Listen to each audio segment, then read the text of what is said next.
Magluto tayo ng pull-apart bread na walang butter and milk. A very simple ingredients, pero I promise masarap po siya and very soft at yummy! Gagamit tayo ng 4 cups harina, 1 teaspoon instant yeast, i-mix natin, and then gawa tayo ng parang well sa gitna. Ilagay na natin yung 2 tablespoon sugar, pinch of salt, 1 egg, 2 tablespoons of oil, and 1 cup of very cold water. Mix everything together. I-knead na natin ang dough ng ilang seconds lang until incorporated.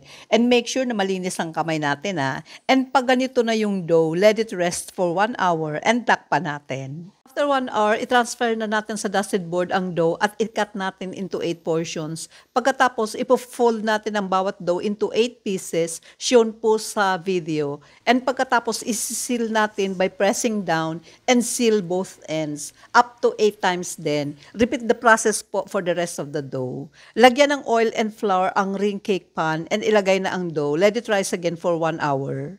After isang oras, nag-double na ulit ang dough, brush natin ng egg wash at i-bake natin sa preheated oven, 175 degrees Celsius po for 30 minutes. After 30 minutes, looking good and perfect, let it cool ng konti and kainan na!